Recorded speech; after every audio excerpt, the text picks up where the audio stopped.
जय हिंद दोस्तों, स्वागत है आप सभी का प्रत्युष क्लासेज पर। मैं प्रजीत कुमार आप सभी का स्वागत करता हूं। फ्रेंड्स, आज हम एक सेट करने वाले हैं और वो सेट है एडुटेरिया का। और एडुटेरिया का वॉल्यूम 2 सेट आया है, इसका सॉल्यूशन करने वाले हैं। और जो भी बिहार एसएससी CGL 4 का इंतज़ार कर रहे हैं वो लोग भी इसका प्रिपरेशन कर सकते हैं, क्योंकि बिहार एसएससी CGL 4 और बिहार एसएससी इंटर लेवल ये दोनों का सिलेबस सेम है। तो और जीके का ऐसा चीज़ है कि कौन जीके कहाँ से पूछे किसी को पता नहीं है, इसीलिए ये क्लास भी अटेंड कीजिए। और इसका PDF चाहिए तो पहले 1000 सब्सक्राइबर जल्दी से जल्दी पूरा कीजिए, उसके बाद हम इसका PDF टेलीग्राम पे दे देंगे और सॉल्यूशन के साथ देंगे। और चलिए बिना देर के हुए शुरू करते हैं। और अगर आप हमारे चैनल पर नए हैं तो चैनल को सब्सक्राइब कीजिए, वीडियो को लाइक कीजिए। क्लास शुरू करते हैं।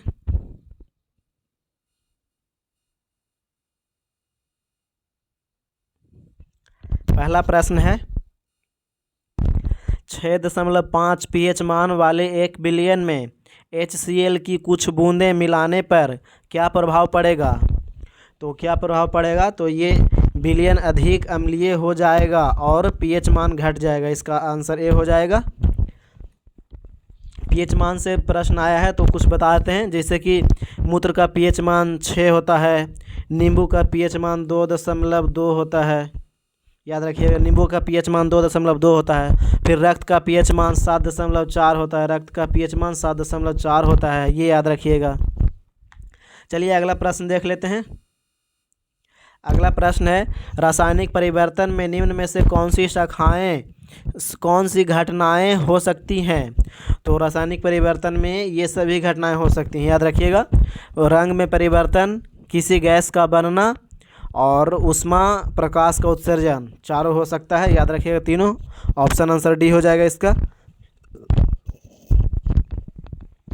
अगला प्रश्न देख लेते हैं। सूची 1 को सूची 2 से मिलान के लिए बोल रहा है, तो चलिए मिलाते हैं। नायलॉन जो है वो फाइबर हो जाएगा और PVC जो है वो थर्मोप्लास्ट हो जाएगा, PVC। और फिर बैकेलाइट हो जाएगा थर्मोसेंटिंग प्लास्टिक। तो इसका आंसर हो जाएगा ऑप्शन नंबर बी हो जाएगा। चलिए अगला प्रश्न देख लेते हैं। अगला प्रश्न है विद्युत शक्ति का SI यूनिट क्या है। तो विद्युत शक्ति की SI यूनिट की बात करें तो ये वाट हो जाएगा, इसका आंसर सी हो जाएगा। और कुछ बता देते हैं, जैसे कि शक्ति का SI मात्रक वाट हो गया, और फिर विद्युत धारा का SI मात्रक एम्पियर हो गया, ये याद रखिएगा। और कार्य और ऊर्जा का SI मात्रक होता है जूल, याद रखिएगा जूल। और फिर विद्युत विभव का SI मात्रक वोल्ट होता है, ये याद रखिएगा। तो इसका answer option number C answer हो जाएगा। अगला प्रश्न है हरगोविंद खुराना को किस आविष्कार के लिए सम्मानित किया गया था। तो कौन से आविष्कार के लिए सम्मानित किया गया था, तो ये प्रोटीन संश्लेषण के लिए। ऑप्शन नंबर ए आंसर हो जाएगा, प्रोटीन संश्लेषण। और कुछ बता देते हैं, हरगोविंद खुराना को 1968 में शरीर विज्ञान या चिकित्सा के क्षेत्र में मार्शल निरेनबर्ग और रॉबर्ट डब्ल्यू हॉली के साथ नोबेल पुरस्कार दिया गया था। तो याद रखिएगा, हरगोविंद खुराना को जो है वो 1968 में नोबेल पुरस्कार दिया गया था, इतना याद रखिएगा। चलिए अगला प्रश्न देख लेते हैं। और वीडियो अच्छा लगता है तो वीडियो को लाइक कीजिए। जीवाश्म ईंधन क्या से प्राप्त होता है। तो जीवाश्म ईंधन से प्राप्त होता है जीवित जीवों के मृत अवशेष। ऑप्शन डी आंसर हो जाएगा इसका, जीवित जीवों के मृत अवशेष। वीडियो अच्छा लगता है तो प्लीज़ वीडियो को लाइक कीजिए, चैनल को सब्सक्राइब कीजिए। वीडियो बनाने में बहुत मेहनत लगता है मेरे दोस्त, so subscribe my channel and help me, support me. एमीफीबिया बताता है। तो एमीफीबिया बताता है जल एवं स्थल दोनों पर ही रह सकने वाले पशुओं को। ऑप्शन डी आंसर हो जाएगा इसका। चलिए अगला प्रश्न देख लेते हैं। तो एमीफीबिया के अंदर में आता है जैसे कि मेढक, टोड़ा, ये सब होता है, जल में भी रहता है और स्थल में भी रहता है। अगला प्रश्न है मशरूम में पाए जाने वाला पोषण का साधन क्या है। तो पोषण का साधन मशरूम में है वो है मृतोपजीवी, याद रखिएगा। ऑप्शन नंबर ये आंसर हो जाएगा इसका। चलिए अगला प्रश्न देख लेते हैं। अगला प्रश्न है, पेंडुलम घड़ी तीव्र गति से चल सकती है। तो पेंडुलम घड़ी जो है वो तीव्र गति से चल सकती है वो शीतकाल में। ऑप्शन बी आंसर हो जाएगा शीतकाल। और ग्रीष्म काल में धीमी चलता है, ये याद रखिएगा, ग्रीष्म काल में। और शीतकाल में तेजी इसलिए चलता है क्योंकि आवर्त पथ तथा आवर्त काल जो होता है वो घट जाता है, इसलिए तेजी से चलता है। और ग्रीष्म काल में इसका आवर्त काल जो होता है वो बढ़ जाता है ग्रीष्म काल में, इसलिए ये धीमी चलता है ग्रीष्म काल में। तो इसका आंसर भी हो जाएगा। अगला प्रश्न देख लेते हैं। ऊष्मीय आयनन सिद्धांत एक महत्वपूर्ण देन है। तो महत्वपूर्ण देन है वो है एम.एन. साहा की, याद रखिएगा। ऑप्शन नंबर बी आंसर हो जाएगा एम.एन. साहा की। और सी.वी. रमन जो है वो प्रकाश के प्रकीर्णन से संबंधित थे, ये भी याद रखिएगा, सी.वी. रमन प्रकाश के प्रभाव से। अगला प्रश्न है, ताप बढ़ने के साथ द्रव की श्यानता क्या होता है। तो ताप बढ़ने से द्रव की श्यानता घटती है, याद रखिएगा। ऑप्शन नंबर बी आंसर हो जाएगा, द्रव की श्यानता घटती है। अगला प्रश्न है, कोशिकाओं में मौजूद जेली जैसा तरल पदार्थ कहलाता है। तो कोशिकाओं में मौजूद जेली जैसा तरल पदार्थ साइटोप्लाज्म कहलाता है। ऑप्शन नंबर डी आंसर हो जाएगा, साइटोप्लाज्म। अगला प्रश्न देख लेते हैं। निम्नलिखित वैज्ञानिकों में से कौन अपने बेटे के साथ भौतिकी के नोबेल पुरस्कार का सह विजेता रहा। तो कौन रहे हैं, तो ये जो रहे हैं ये विलियम हेनरी ब्रेग रहे हैं, याद रखिएगा। ऑप्शन नंबर सी आंसर हो जाएगा, विलियम हेनरी ब्रेग। और इनको जो मिला था वो भौतिकी में मिला था 1915 में, याद रखिएगा, 1915 में मिला था। और अपने पुत्र के सहयोग से इन्होंने जो है वो एक्स-रे स्पेक्ट्रोमीटर का विकास किया था, ये भी याद रखिएगा। चलिए अगला प्रश्न देख लेते हैं। अगला प्रश्न, एक सितार में किस प्रकार की ध्वनि तरंगें उत्पन्न होती हैं। तो एक सितार में किस प्रकार की ध्वनि तरंगें उत्पन्न होती हैं, वो अपरामांगी एवं अनुप्रस्थ, याद रखिएगा, अपरामांगी एवं अनुप्रस्थ। ऑप्शन नंबर ए आंसर हो जाएगा इसका। अगला प्रश्न देख लेते हैं। किसी ध्वनि की तीव्रता को कम करने के लिए हमें तो क्या करना चाहिए, तो इसका आंसर सी हो जाएगा, ध्वनि के कंपन के आयाम को कम करना चाहिए, याद रखिएगा। ऑप्शन नंबर सी आंसर हो जाएगा इसका।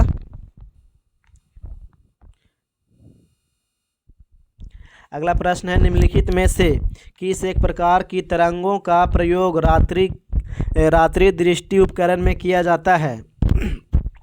तो किसका प्रयोग किया जाता है, तो वो अवरक्त तरंग हो गया। ऑप्शन नंबर सी आंसर हो जाएगा, अवरक्त तरंग। अगला प्रश्न देखते हैं।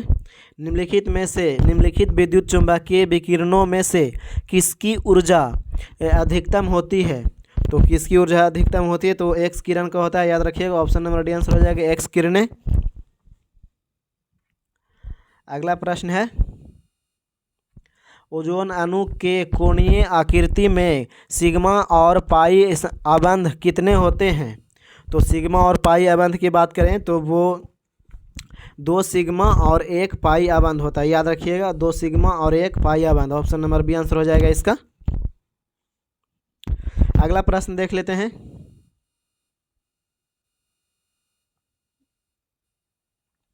जब किसी चालक विलयन में विद्युत धारा प्रवाहित की जाती है तो विलयन का रंग बदल जाता है, यह क्या इंगित करता है। तो ये जो इंगित करता है वो धारा का रासायनिक प्रभाव, याद रखिएगा। ऑप्शन नंबर ए आंसर हो जाएगा, धारा का रासायनिक प्रभाव। अगला प्रश्न देख लेते हैं। श्वसन प्रणाली के किस भाग में गैसीय विनिमय होता है।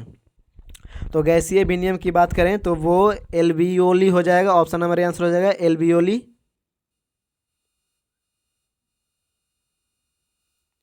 अगला प्रश्न देख लेते हैं। अगला प्रश्न है, निम्नलिखित में से कौन सा अंग एक एयर कंडीशनर के रूप में कार्य करता है? तो एयर कंडीशनर के रूप में नासिका कार्य करता है। ऑप्शन नंबर सी आंसर हो जाएगा, नासिका। अगला प्रश्न है, मरुस्थलीय पदार्थों की कुछ विशेषताएं निम्नलिखित हैं। तो कौन सी विशेषताएं हैं वो देखते हैं। तो इसका जो ऑप्शन होगा वो हो जाएगा 3 और 4 हो जाएगा। वे वाष्पोत्सर्जन के माध्यम से बहुत कम पानी खोते हैं, ये ठीक है। और फिर एक ये वाला है, इनकी इनकी जड़ें मिट्टी में बहुत गहराई तक बढ़ती हैं, ये ठीक है। तो और ऑप्शन देख लेते हैं इसका, 3 और 4 किस में है? तो 4 में है, डी में है। दोस्तों समय कम होने के कारण हम सिर्फ आंसर बताते जा रहे हैं ताकि आप लोग को ज़्यादा से ज़्यादा रिवीजन करा सकें, क्योंकि बिहार एसएससी इंटर लेवल का एग्ज़ाम होने ही वाला है और साथ में बिहार एसएससी सीजीएल 4 का वैकेंसी भी आने वाला है, तो उस पे टारगेट कर रहे हैं हम लोग। चलिए अगला प्रश्न देखते हैं। निम्नलिखित मिश्र धातुओं में से किसमें तांबे की मात्रा अधिकतम होती है? तो तांबे की मात्रा की बात करें तो वो कांसा में होता है। ऑप्शन नंबर ए आंसर हो जाएगा, कांसा। जो कि कांसा में पीतल जो होता है वो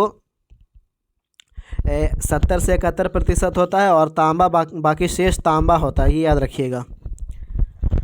चलिए अगला प्रश्न देख लेते हैं। आधुनिक आनुवंशिकी के जनक की उपाधि किसे दी गई है? तो आधुनिक आनुवंशिकी की जनक के बारे में बोले तो ग्रेगर जॉन मेंडल को। ऑप्शन नंबर सी आंसर हो जाएगा, ग्रेगर जॉन मेंडल। वीडियो अच्छा लग रहा है तो वीडियो को लाइक कीजिए, चैनल को सब्सक्राइब कीजिए। और हम बिहार दरोगा का सेट भी दे रहे हैं इसी पे, तो वो भी वीडियो देखिएगा। जीके तो सब जीके ही होता है, कोई भी एग्ज़ाम में पूछा जा सकता है, तो सारा जीके कंप्लीट कीजिए अच्छे से। तो अगला प्रश्न है, पुष्प के केंद्र के भाग को क्या कहते हैं? तो पुष्प के पुष्प के केंद्र के भाग को परागण कहते हैं, याद रखिएगा। ऑप्शन नंबर सी आंसर हो जाएगा, परागण। अगला प्रश्न है, माउंट एवरेस्ट के पास 21,500 फीट से स्काई ड्राइविंग करने वाली पहली महिला कौन बनी है? तो ये बनी है शीतल महाजन हो जाएंगे, शीतल महाजन। ऑप्शन नंबर डी आंसर हो जाएगा, शीतल महाजन। चलिए अगला देख लेते हैं। और ये भारतीय हैं, ये भी याद रखिएगा, भारतीय हैं। अगला प्रश्न है, भारत का सर्वोच्च नागरिक पुरस्कार भारत रत्न से वर्ष 2024 में कितने व्यक्तियों को सम्मानित किया गया है? तो किया जाएगा, तो ये करंट अफेयर्स 2024 का है, तो पूछा ही जाता है, पिछले 1 साल का करंट अफेयर्स पूछ लिया जाता है। तो इसका आंसर जो है वो 5 हो जाएगा। ऑप्शन नंबर सी आंसर हो जाएगा, 5। हम पांचों के नाम बता देते हैं, याद रखिएगा। एक हो जाएंगे बिहार के हैं, वो हैं कर्पूरी ठाकुर, याद रखिएगा। और एक हैं लाल कृष्ण आडवाणी, और एक चौधरी चरण सिंह है, और एक पीवी नरसिम्हा राव हैं, और एक एम.एस. स्वामीनाथन है, ये याद रखिएगा। चलिए अगला प्रश्न देख लेते हैं। अगला प्रश्न है, 58वां ज्ञानपीठ पुरस्कार 2023 किसे दिए जाने की घोषणा की गई है? तो ये जो घोषणा किया गया है वो ए और बी दोनों को किया गया है, स्वामी रामभद्राचार्य और गुलजार को, याद रखिएगा। ऑप्शन नंबर डी आंसर हो जाएगा, ए और बी दोनों। चलिए अगला प्रश्न देख लेते हैं।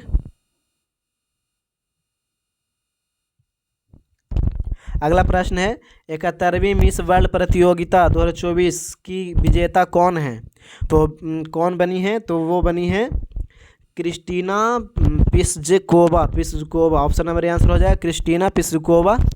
अगला प्रश्न देख लेते हैं। भारतीय नौसेना और बांग्लादेश नौसेना के बीच द्विपक्षीय बोनसोगार 23 कहाँ आयोजित किया गया? तो युद्धाभ्यास है, तो इसका आंसर हो जाएगा विशाखापट्टनम। ऑप्शन नंबर आंसर हो जाएगा विशाखापट्टनम। और हम युद्धाभ्यास का एक सीरीज ला देंगे जो इसमें कि पूरा किया गया है सारा, उससे एक भी क्वेश्चन बाहर नहीं आएगा एग्जाम में, तो वो देख लीजिएगा, वीडियो अपलोड कर देंगे। चलिए अगला प्रश्न देख लेते हैं। 11 रूल्स फॉर लाइफ पुस्तक के लेखक कौन हैं? तो 11 rules of 11 rules for life पुस्तक के लेखक जो हैं वो हैं चेतन भगत। याद रखिएगा, ऑप्शन नंबर ये आंसर हो जाएगा, चेतन भगत। और कुछ बता देते हैं पुस्तक से आया है तो जैसे कि एक हो गया 14 डेज। तो 14 डेज के लेखक जो हैं वो मार्गरेट एटवुड हैं। याद रखिएगा, मार्गरेट एटवुड, ये हो जाएगा बी वाला। और एक हैं कीप योर फ्रेंड्स क्लोज।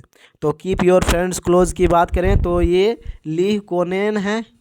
याद रखिएगा, ली कोनेन। और एक हैं breaking the mould reimagining India's economic future. तो इसका जो है वो रघुराम जी राजन है। याद रखिएगा, तो इसका जो आंसर हो जाएगा ऑप्शन नंबर ए आंसर हो जाएगा चेतन भगत।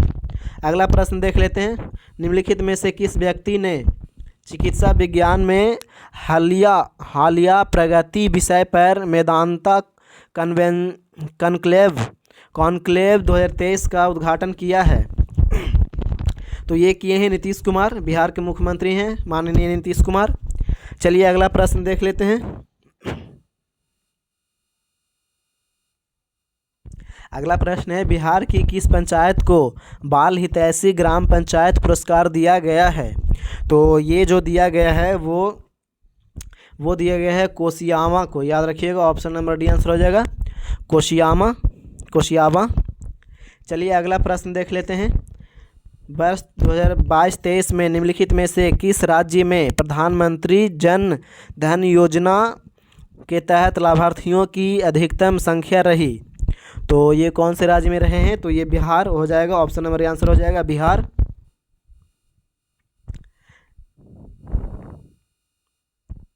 अगला प्रश्न है, निम्नलिखित में से किस फुटबॉल खिलाड़ी ने अक्टूबर 2023 में रिकॉर्ड 8वां बैलन डी और पुरस्कार जीता? तो ये जीते हैं लियोनेल मेसी। याद रखिएगा, ऑप्शन नंबर ये आंसर हो जाएगा लियोनेल मेसी। चलिए अगला प्रश्न देख लेते हैं, भारतीय स्टेट बैंक ने हाल ही में किसे अपना ब्रांड एम्बेसडर नियुक्त किया? तो ये MS धोनी के किया है, MS Dhoni MSD। Option number B answer हो जाएगा। अगला प्रश्न है, निम्नलिखित में से कौन महात्मा गांधी के दांडी मार्च के उद्देश्य से बिल्कुल भी नहीं जुड़ा रहा? तो ये जो हो जाएंगे वो विदेशी कपड़ों का बहिष्कार करना। ऑप्शन नंबर डी आंसर हो जाएगा विदेशी कपड़ों का बहिष्कार करना। अगला प्रश्न है, 1857 के विद्रोह के दौरान बहादुर शाह ने किसे साहब आलम बहादुर का खिताब दिया था? तो ये जो दिए थे वो बख्त खां को दिए थे। याद रखिएगा, ऑप्शन नंबर सी आंसर हो जाएगा बख्त खां। और 1857 से किस प्रश्न आया है तो इसके बारे में कुछ बता देते हैं। जैसे कि 1857 के विद्रोह के दौरान बहादुर शाह जफर ने बख्त खां को शाह आलम बहादुर का खिताब दिया था। फिर बख्त खां एक पख्तून था, ये भी याद रखिएगा पख्तून था, और ईस्ट इंडिया कंपनी में वह सूबेदार के पद पर था। कंपनी की ओर से उसने प्रथम आंग्ल अफगान युद्ध में भी भाग लिया था बख्त खां, ये भी याद रखिएगा। चलिए अगला प्रश्न देख लेते हैं। अगला प्रश्न, निम्नलिखित में से कौन सी सभा दादा भाई नौरोजी जी द्वारा स्थापित की गई थी? तो ये किया गया था रहनुमाई माजदायान सभा। ऑप्शन नंबर ए आंसर हो जाएगा। कुछ और बता देते हैं, जैसे कि संस्थापक और बस के बारे में। जैसे कि मुस्लिम लीग की स्थापना 1906 में हुआ था, ये याद रखिएगा। और इसका संस्थापक जो था वो आगा खां एवं सलीमुल्लाह खां था, याद रखिएगा मुस्लिम लीग के। और अगला है एक खुदाई खिदमतगार, तो इसका स्थापना जो हुआ था 1930 में हुआ था, खुदाई खिदमतगार का 1930 में। और अब्दुल गफ़ार खान किए थे स्थापना इसका। और एक है सोलर सर्विस लीग, तो सोशल सर्विस लीग की बात करें तो 1911 में हुआ था इसका स्थापना। और इसके संस्थापक जो थे वो श्री नारायण मल्हार जोशी थे, 1911 में किए थे स्थापना। और मुस्लिम लीग का तो बता ही दिया 1906 में। और फिर ये जो हुआ था दादा भाई नौरोजी जो किए थे स्थापना रहनुमाई माजियादान, इसका जो किए थे स्थापना वो किए थे 1 अगस्त 1851 को। याद रखिएगा डेट 1 अगस्त 1851 को। इसका आंसर हो जाएगा ऑप्शन नंबर ए, रहनुमाई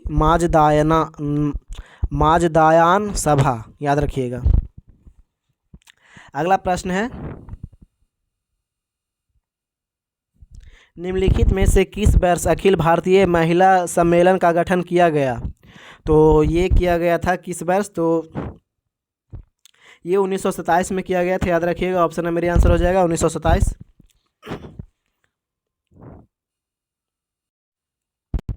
अगला प्रश्न देख लेते हैं, भारत की विदेश नीति का गुजराल सिद्धांत किस प्रधानमंत्री के काल में प्रतिपादित किया गया था? तो गुजराल सिद्धांत की बात करें तो वो किया गया था एच डी देवगौड़ा का। याद रखिएगा, ऑप्शन नंबर डी आंसर हो जाएगा एच डी देवगौड़ा। अगला प्रश्न देख लेते हैं, संघ में रहने वाले बौद्ध भिक्षु के लिए बनाए गए नियमों का संकलन किस ग्रंथ में मिलता है? तो कौन सा ग्रंथ में मिलता है? तो वो मिलता है विनय पिटक। याद रखिएगा, option number D Vinaya Pitaka में मिलता है। अगला प्रश्न देख लेते हैं, गुप्त वंश का अंतिम शासक निम्न में से कौन था? तो गुप्त वंश का अंतिम शासक की बात करें तो वो विष्णुगुप्त था। याद रखिएगा, ऑप्शन नंबर बी आंसर हो जाएगा विष्णुगुप्त। और इसका शासक की बात करें तो इसका जो गुप्त वंश के संस्थापक है श्रीगुप्त। याद रखिएगा श्रीगुप्त। और इसका अंतिम शासक था विष्णुगुप्त, ये भी याद रखिएगा। चलिए अगला प्रश्न देख लेते हैं। अगला प्रश्न है, किस मौर्य स्तंभ के शीर्ष पर एक विशाल हाथी स्थापित किया गया? तो ये किया गया था संकीसा स्तंभ। ऑप्शन नंबर सी आंसर हो जाएगा संकीसा स्तंभ। वीडियो अच्छा लग रहा है तो वीडियो को लाइक कीजिए, चैनल को सब्सक्राइब कीजिए। Please support my channel.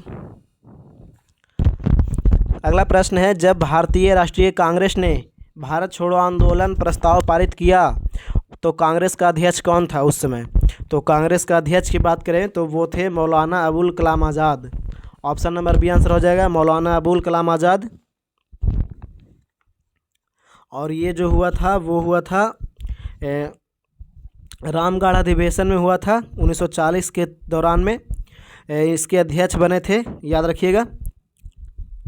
और ये जो अध्यक्ष थे वे थे 1941 से 45 के मध्य 5 वर्षों के लिए अधिवेशन हुआ था। चलिए अगला प्रश्न देख लेते हैं, इसका आंसर हो जाएगा Maulana Abul Kalam Azad, option number B. पांडुलिपियों का क्या महत्व है? तो पांडुलिपियों का जो महत्व है वो महत्व है प्राचीन ज्ञात विज्ञान की बातों की चर्चा, ये ठीक है। और एक है राजाओं के जीवन की चर्चा की प्राप्ति, ये भी ठीक है। और एक है धार्मिक मान्यताओं व व्यवहारों की चर्चा, ये भी ठीक है। और स्तंभ लेखों में अध्ययन, ये नहीं। तो ऑप्शन नंबर इसका आंसर हो जाएगा 1, 2 और 3। तो किस में है? वो है 2 में, ऑप्शन नंबर बी में है। 1, 2 और 3 हो जाएगा इसका आंसर। अगला प्रश्न देख लेते हैं, निम्नलिखित सल्तनत शासकों में से कौन अफगान मूल के थे? तो अफगान मूल की बात करें तो वो थे लोदी। याद रखिएगा, ऑप्शन नंबर डी आंसर हो जाएगा लोदी। और लोदी वंश की स्थापना की बात करें तो ये दिल्ली सल्तनत में किए थे। तो लोदी वंश की स्थापना बहलोल लोदी किए थे 1451 ईस्वी में, ये भी याद रखिएगा। और इस वंश का शासनकाल जो चला था वो 1451 से 1526 तक चला था। और उसके बाद फिर इब्राहिम लोदी इसका अंतिम शासक था लोदी वंश का। उसके बाद फिर लास्ट 1526 में फिर पानीपत के युद्ध में हार गया इब्राहिम लोदी। तो फिर मुग़ल शासन शुरू हो गया उस टाइम से। बाबर जीत करके मुगल वंश की स्थापना कर दिया था 1526 में। चलिए अगला प्रश्न देख लेते हैं। भारत में प्रथम मकबरा जो इस्लामी शैली में निर्मित हुआ था तो वो था बलबन का मकबरा। याद रखिएगा, ऑप्शन नंबर बी आंसर हो जाएगा बलबन का मकबरा। समय कम होने के कारण हम केवल आंसर बताते जा रहे हैं। अगला प्रश्न है निम्नलिखित में से कौन फारसी का प्रथम कवि था जिसने अपनी कविता में भारतीय पर्यावरण को चित्रित किया? तो वो था अमीर खुसरो। याद रखिए, ऑप्शन नंबर ए आंसर हो जाएगा अमीर खुसरो। और अमीर खुसरो जो था वो निजामुद्दीन औलिया के शिष्य थे, ये भी याद रखिएगा, अमीर खुसरो।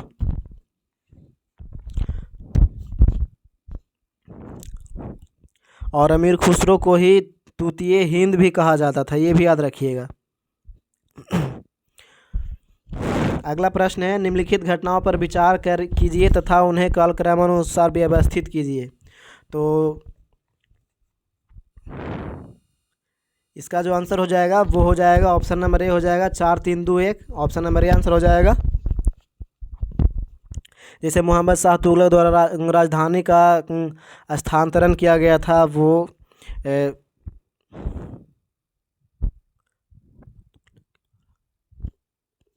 पहले जो हुआ था वो तराइन का युद्ध हुआ था। पहले तराइन का युद्ध हुआ था 1192 में। याद रखिएगा, तराइन का युद्ध हुआ था मोहम्मद गौरी और पृथ्वीराज चौहान के बीच, और इसमें पृथ्वी चौहान पराजय हो गया था 1192 में।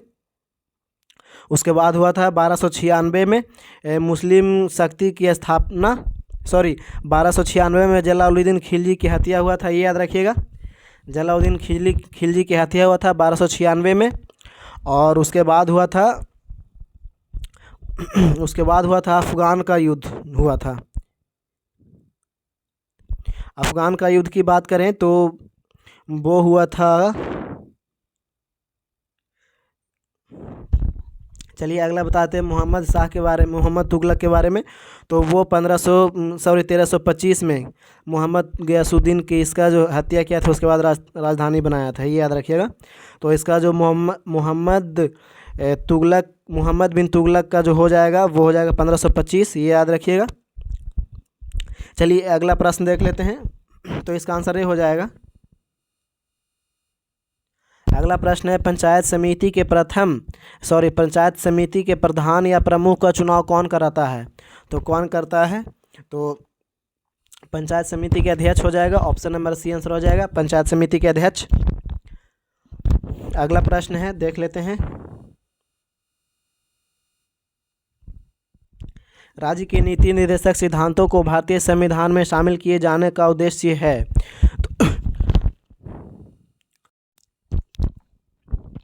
तो इसका आंसर हो जाएगा ऑप्शन नंबर डी, सामाजिक और आर्थिक प्रजातंत्र को स्थापित करना। ऑप्शन नंबर डी आंसर हो जाएगा। अगला प्रश्न देख लेते हैं। संघीय सरकार का सबसे महत्वपूर्ण लक्षण है। तो संघीय सरकार के महत्वपूर्ण लक्षण की बात करें तो वो संघ एवं राज्य सरकारों के बीच शक्तियों का विभाजन। ऑप्शन नंबर सी आंसर हो जाएगा इसका। अगला प्रश्न है भारतीय संविधान को बनाने में कितना समय लगा?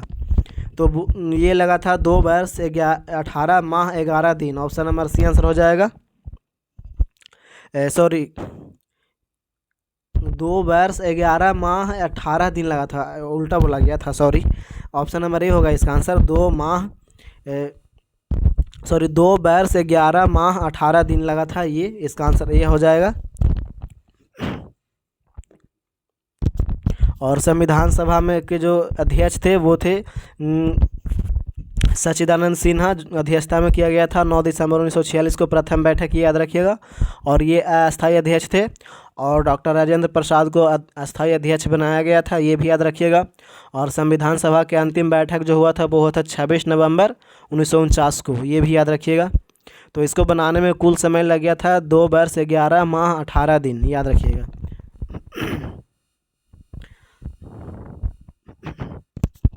अगला प्रश्न है भारतीय संविधान के निम्न में से किस अनुच्छेद के अंतर्गत अनुच्छेद 19 स्वतः निलंबित हो जाते हैं? तो ये अनुच्छेद 359 हो जाएगा। आंसर इसका ऑप्शन नंबर ए हो जाएगा इसका। और कुछ इसके बारे में बताते हैं। राष्ट्रपति के जो अनुच्छेद 352 है उसके तहत राष्ट्रीय आपातकाल की घोषणा करता है युद्ध और बाह्य आक्रमण की स्थिति में, याद रखिएगा। तो उस समय अनुच्छेद 19 के तहत जो भी मौलिक अधिकार है वो स्वतः निलंबित हो जाता है। और कुछ बता देते हैं लेकिन अनुच्छेद 58 के तहत जो है वो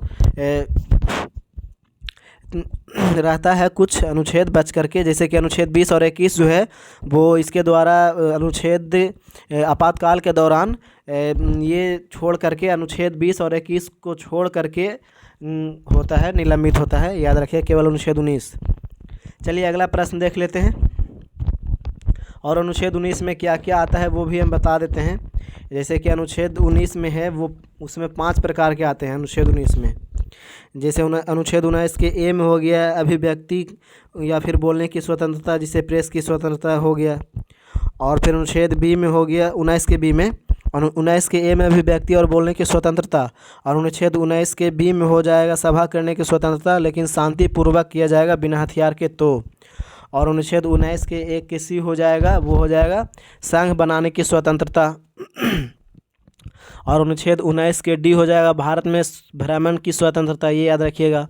और अनुच्छेद 19 के एक के ई हो जाएगा भारत के अंदर किसी भी क्षेत्र में निवास करने की स्वतंत्रता। और अनुच्छेद एफ जो है वो निलंबित हो गया था, वो अनुच्छेद 19 का एक का एफ जो है वो संपत्ति का अधिकार था जिसे निश्चित कर दिया गया था, और वो हुआ था 44वां संविधान संशोधन 1978 में, ये याद रखिएगा। और अनुच्छेद 19 का एक का जी है वो व्यवसाय करने की स्वतंत्रता है। और प्रेस की स्वतंत्रता भी 19 के एक के ए में ही है, ये याद रखिएगा। चलिए अगला प्रश्न देख लेते हैं। प्रधानमंत्री, भारत के प्रधानमंत्री होते हैं तो ये इनका नियुक्ति होता है, याद रखिएगा। ऑप्शन नंबर ए आंसर हो जाएगा नियुक्ति। और अनुच्छेद 75 के तहत राष्ट्रपति इनकी नियुक्ति करते हैं।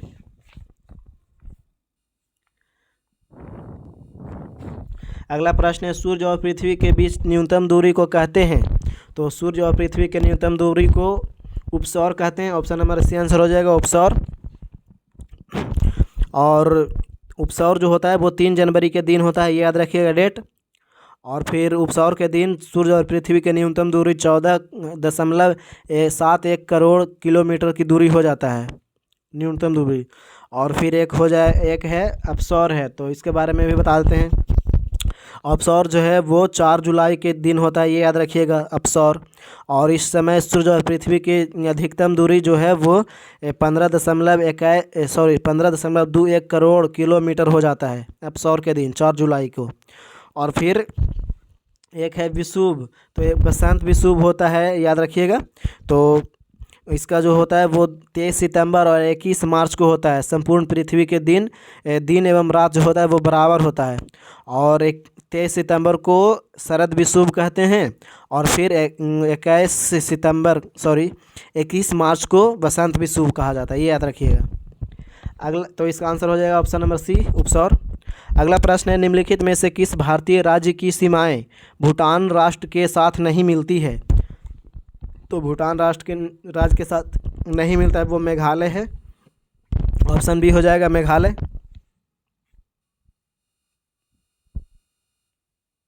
अगला प्रश्न है दिए गए इसका सुमेलित करने के लिए बोल रहा है, तो कूट 1 को सूची 1 को सूची 2 से मिलाना है।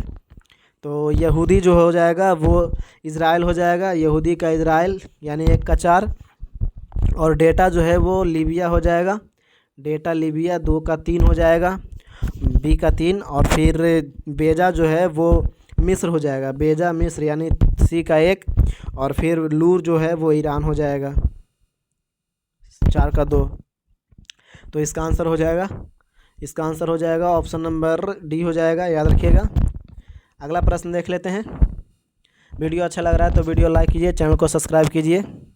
नया चैनल बनाए हैं आप लोग, सब्सक्राइब कीजिएगा तब तो जल्दी से 1000 सब्सक्राइबर होगा। निम्नलिखित में से किस प्रकार के मेघ में कौन से आकाश में उच्चतम स्तर में दिखाई पड़ते हैं। तो कौन से मेघों में उच्चतम आकाश दिखाई पड़ते हैं? तो ये हो जाएगा पछाभ मेघ, याद रखिएगा। ऑप्शन नंबर बी आंसर हो जाएगा पछाभ मेघ। अगला प्रश्न देख लेते हैं। निम्न 4 नदियों के नाम दिए गए हैं। लंबाई की दृष्टिकोण से नदियों का घटता हुआ क्रम सबसे लंबी से प्रारंभ कर सबसे छोटी तक क्या होगी? तो इसका जो हो जाएगा वो हो जाएगा, पहले तो गोदावरी हो जाएगा 1 नंबर में, तो यानी 3 से स्टार्ट होगा। तो 3 का स्टार्टर तो एक ही गो में है, ऑप्शन नंबर डी में है, तो इसका आंसर डी हो जाएगा। चलिए चारों नदी का हम बताते। लंबाई गोदावरी नदी का हो जाएगा 1465 किलोमीटर। उसके बाद कृष्णा हो जाएगा, तो कृष्णा का हो जाएगा 1400 किलोमीटर। उसके बाद नर्मदा हो जाएगा, तो नर्मदा का हो जाएगा फिर नर्मदा का 1312 किलोमीटर हो जाएगा। और महानदी का हो जाएगा 851 किलोमीटर महानदी। तो इसका आंसर ऑप्शन नंबर डी हो जाएगा। अगला प्रश्न है, भारत की क्षेत्रीय सीमा तट के कितने समुद्री मील या किलोमीटर के तट की ओर फैली हुई है? तो ये हो जाएगा इसका option number B C answer हो जाएगा 12 समुद्री मील लगभग 21.9 किलोमीटर। ऑप्शन सी आंसर हो जाएगा। निम्नलिखित में से कौन एक युग्म सुमेलित नहीं है? तो सुमेलित नहीं है के बारे में, तो ये हो जाएगा option number B Kanchenjunga. Option number B answer हो जाएगा कंचनजंगा। तो यहाँ लघु हिमालय नहीं है, ये हो जाएगा लघु हिमालय जो है वो जम्मू कश्मीर के पीर पंजाल हिमालय हो जाएगा। फिर हिमाचल प्रदेश में धौलाधार हो जाएगा ये सब, और ये याद रखिएगा। और काराकोरम श्रेणी जो है वो हो जाएगा ट्रांस हिमालय की सर्वोच्च चोटी हो जाता है काराकोरम श्रेणी, ये सब याद रखिएगा। चलिए अगला प्रश्न देख लेते हैं।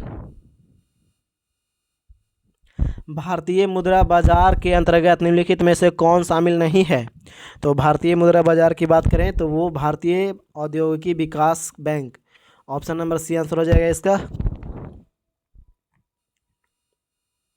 उसका सी आंसर था। अगला प्रश्न देख लेते हैं। भारत में नाबार्ड बैंक पुनर्वित्त उपलब्ध नहीं कराता है। तो इसका जो नहीं कराता है वो निर्यात आयात, याद रखिएगा। ऑप्शन नंबर सी आंसर हो जाएगा निर्यात आयात। और ग्रामीण विकास बैंक की बात करें तो नाबार्ड अर्थात राष्ट्रीय कृषि और ग्रामीण विकास बैंक इसका होता है। तो इसका 1982 में स्थापना हुआ था। अगला प्रश्न है, किस बजट में वित्त मंत्री ने उदारीकृत विनिमय दर प्रबंधन प्रणाली की घोषणा की? तो ये किए थे यूनियन बजट 1992-93 में, याद रखिएगा। ऑप्शन नंबर सी आंसर हो जाएगा इसका। अगला प्रश्न है, रामसर सम्मेलन किससे संबंधित है? तो रामसर सम्मेलन की बात करें तो ये संबंधित है आर्द्रभूमि संरक्षण। ऑप्शन नंबर डी आंसर हो जाएगा इसका। और पहली बार आर्द्रभूमि संरक्षण का सम्मेलन हुआ था 1971 में, इसका हस्ताक्षर हुआ था, ये सब याद रखिएगा। चलिए अगला प्रश्न देख लेते हैं। अगला प्रश्न है, सभी जैविक यौगिक का अनिवार्य मूल तत्व। तो अनिवार्य मूल तत्व की बात करें तो वो हो जाएगा carbon. Option number C answer हो जाएगा कार्बन। अगला प्रश्न है, निम्नलिखित में से कौन सा सही सुमेलित नहीं है? तो सही सुमेलित नहीं है तो वो हो जाएगा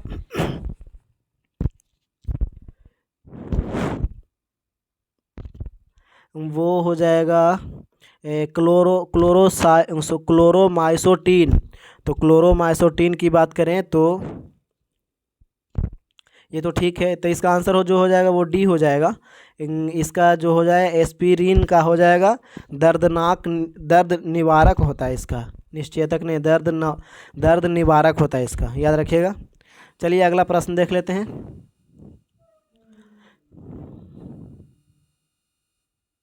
अगला प्रश्न है, बेसल कन्वेंशन प्रदान करता है। तो बेसल कन्वेंशन की बात करें तो ये विभिन्न देशों के बीच खतरनाक कचरे के पारगमन आंदोलनों को नियंत्रित करने के लिए अंतर्राष्ट्रीय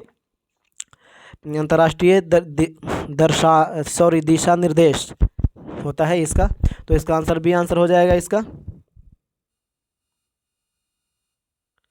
अगला प्रश्न है, जैविक ऑक्सीजन मांग किसके लिए एक मानक मापदंड है?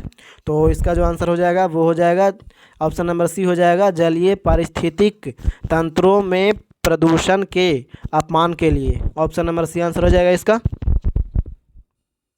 चलिए अगला प्रश्न देख लेते हैं। वियना की राजधानी कहाँ है?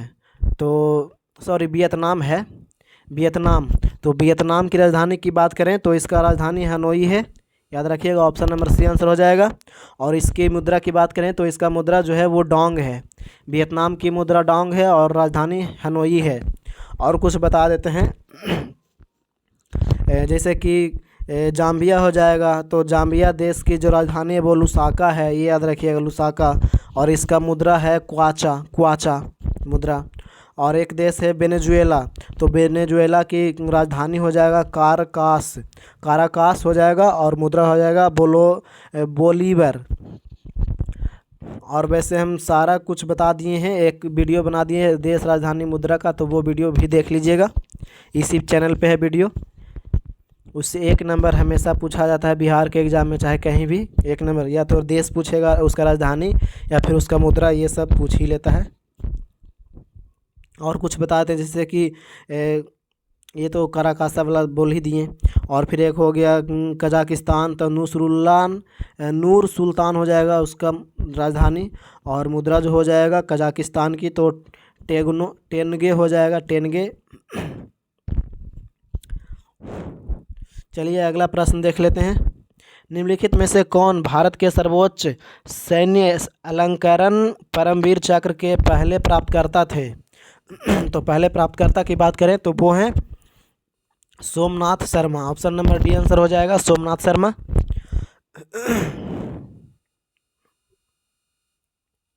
अगला प्रश्न है, कौन सा अंतर्राष्ट्रीय संगठन बैडमिंटन का वर्तमान शासी निकाय है? तो वर्तमान शासी निकाय की बात करें तो ये हो जाएगा badminton world federation. Option number A answer हो जाएगा, बैडमिंटन वर्ल्ड फेडरेशन। और इसका स्थापना की बात करें तो 1934 में हुआ था ये इसका स्थापना। चलिए अगला प्रश्न देख लेते हैं, लास्ट प्रश्न है, इसके बाद मैथ है। अगला प्रश्न है, निम्नलिखित में से किस क्रिकेट खिलाड़ी ने राजीव गांधी खेल रत्न पुरस्कार प्राप्त कभी नहीं किया? तो इनमें से कौन कभी नहीं किए हैं? तो वो हो जाएंगे Shikhar Dhawan. Option number C answer हो जाएगा। ऑप्शन वाई क्वेश्चन है, ये ऑप्शनली क्वेश्चन है, तो इसका आंसर सी हो जाएगा, शिखर धवन। बाकी ये तीनों प्राप्त किए हैं। और अगर आप चाहते हैं कि मैथ का भी सॉल्यूशन करें और इसका PDF वगैरह दें और रीजनिंग का भी करें तो फिर कमेंट कीजिएगा, तो फिर कर देंगे सॉल्यूशन मैथ का। लेकिन मैथ का वीडियो अलग लाएंगे और रीजनिंग का वीडियो अलग लाएंगे और GK का वीडियो अलग लाएंगे, ताकि कम समय में ज़्यादा से ज़्यादा हो सके। नहीं तो एक ही वीडियो में ज़्यादा लंबा हो जाएगा, ज़्यादा टाइम लग जाएगा। और जल्दी से जल्दी आप लोग 1000 टारगेट सब्सक्राइबर का पूरा कराइए अपने दोस्तों से, और आप भी पूरा कीजिए, सब्सक्राइब कीजिए मेरे चैनल को और वीडियो को लाइक कीजिए। मिलते हैं नेक्स्ट वीडियो में। जय हिंद, जय भारत।